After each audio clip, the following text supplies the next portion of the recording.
Hey, welcome back to another video. Today's topic is why you shouldn't go back to your ex in 2026. Now, let's be honest here. We all probably know someone that we used to talk to and everything was fine and well until it wasn't. And you kind of miss the person. And, that was the only person for however long that you was with this relationship was like, man, this is the only thing that was good for me in my whole entire life. Yeah, mainly because it's just like, think about your principles for a second. Like, if you go back to this person that at the end of the relationship that you guys were in, everything went terrible, they stopped respecting you and things just didn't work out, or, uh, cheated on you, or just, disrespected you, why would you want to go back to that? I know it's like you probably spent a significant amount of time with that person, but think about it. It's not worth it. Not at all. I mean, if you go back to this person, not only would you be setting yourself up for failure, but you will be really disappointing yourself because think about it. If you go back to someone that it didn't work out, it will just put more pressure on you. It will just put more expectations within the relationship for you to surpass. And you would have to work even harder to kind of get things back on the balance. And I had a friend that told me that, oh, of course I ain't gonna tell his name and stuff like that, but he said, yeah, his ex cheated on him, and he would kind of wait for her to kind of call back and see how things are.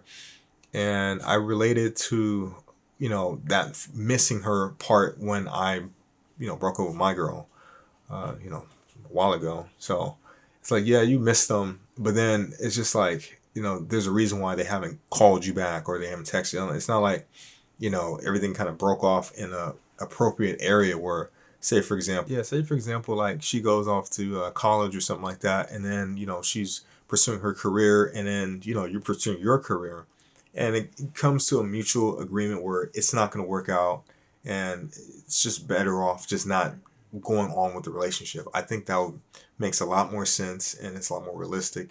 But if they don't give you a rhyme or reason or anything relating to that, good luck. Yeah, just good luck. It's just not going to be the same. And I got to a point where I had to think about it, like, is it really worth going back into this relationship? I mean, what is it going to serve me?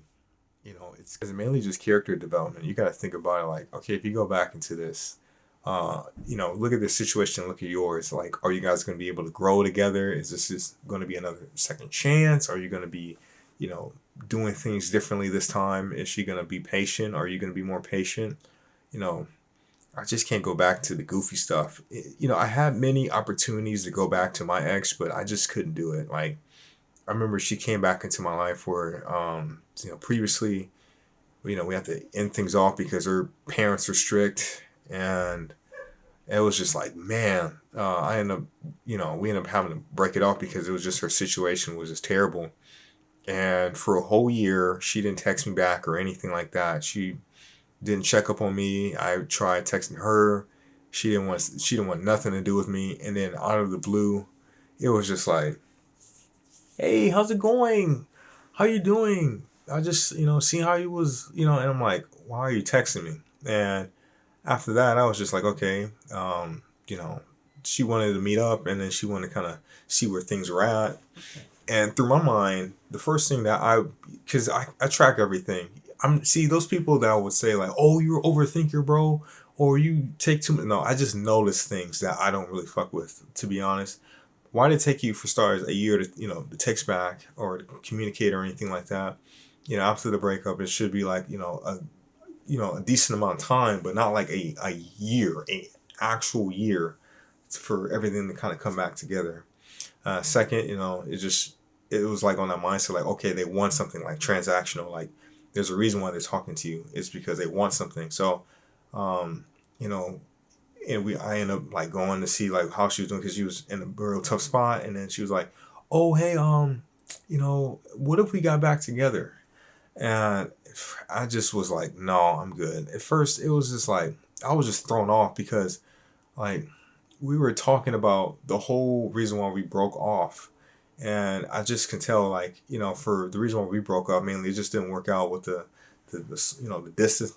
distance of the relationship, and a lot of the just not being compatible with each other. Like she was on like this crazy timing, and I was just chilling. Like I was more the nonchalant, and she wanted someone to always put her in place, always like remind her stuff. And she didn't have a dad and stuff like that. So she didn't have a father figure, so she always wanted someone to be that for her, and it just was too much of a heavy burden for me. And I learned a lot from the relationship of just being more of a leader, and how your actions can really just affect the other person. Like if your girl feels like, if you don't feel like a leader, it's gonna show off, and then your girl's gonna be like, oh, I can't trust this guy, or I don't believe in him.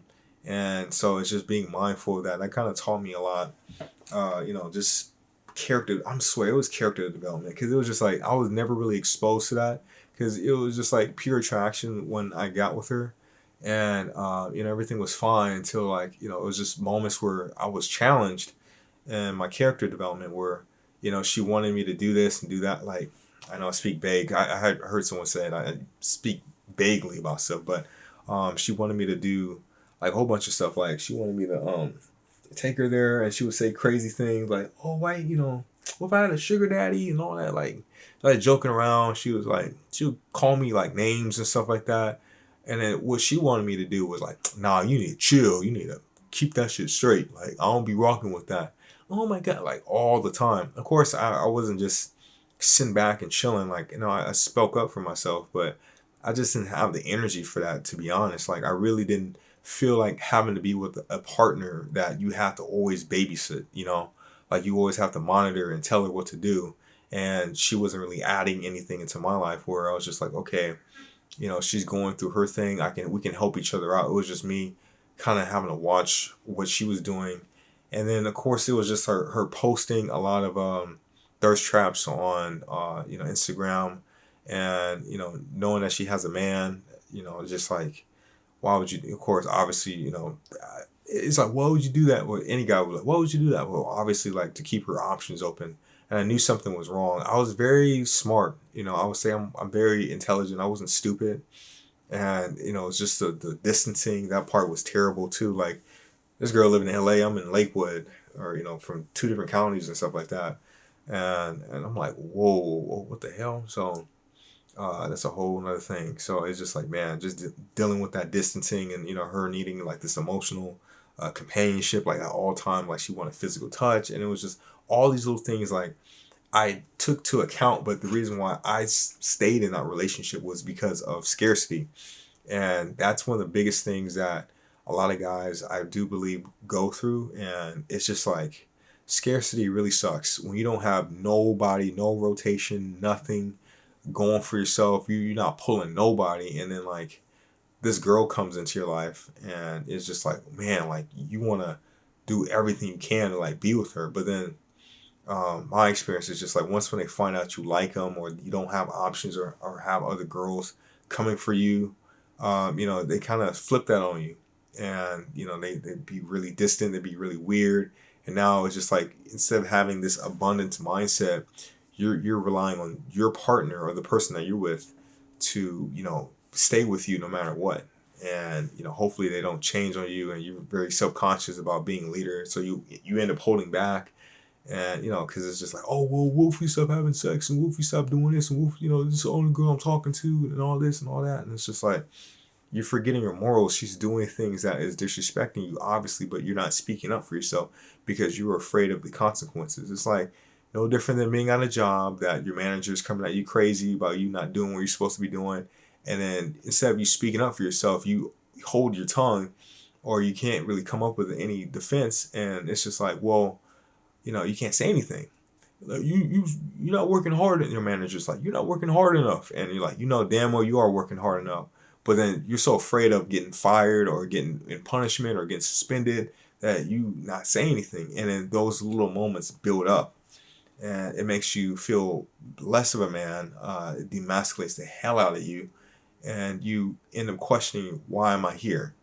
I'm putting it in. It's like, it's different when you don't give a shit about taking care of stuff, but when you actually are trying, and you're not, that's not being reciprocated towards the other person, or whatever it is you're trying to do, it just hits different. And I personally think like it gets you mentally, spiritually, sometime it will, So it's just I had to take all that stuff into account, all of that stuff into account. It really did mess me up, I would say.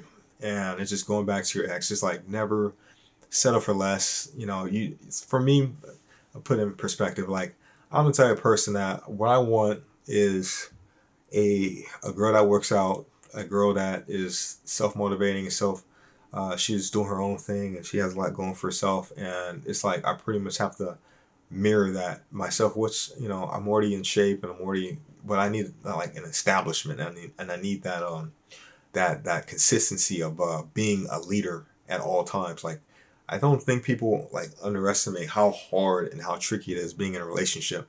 It's like, yeah, getting to the relationship is cool in the first beginning half, but then you got to keep the person, and that's a whole nother thing that people don't really talk about. How difficult that is. Like taking on dates, to making sure you touching up on the small things. You got to make sure you're communicating. You got to make sure this is fine, and the gifts and all. The little moments that make it count. It's not like that, and that's what got to me in my previous one, where it's just the little things where, like, oh, you couldn't do this and you couldn't do that. And I'm like, oh my god, and it built up to where it was at the last minute I couldn't do anything. So and that's why things just got worse, and where she started distancing herself, and I was like, oh shit, I'm out of luck.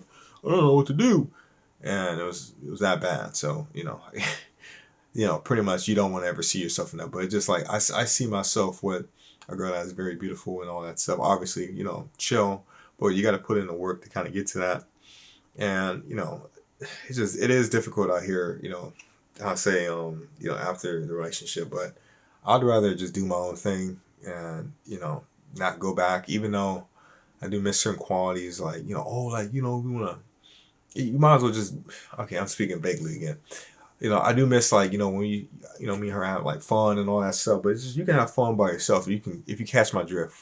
You might as well, because it's just like, you don't want it's not worth, the box isn't worth the issues that comes with it. The headache, the stress, and the manipulation that, that goes into all this stuff on both parties, where you gotta, like, try to, win over it. So, like, no, it's not worth it. Because it's so many factors working against you. You want to keep your peace at the end of the day. I think peace is everything. And, if you guys can take something away, just keeping your peace and maintaining and building your character is probably the strongest thing we have in this generation. Because, yeah, it's very tricky. So I'm going to keep this video. I don't want this video being too long. But thank you guys for listening. Let me know how you guys feel in the comments. And make sure you guys like and subscribe. And peace.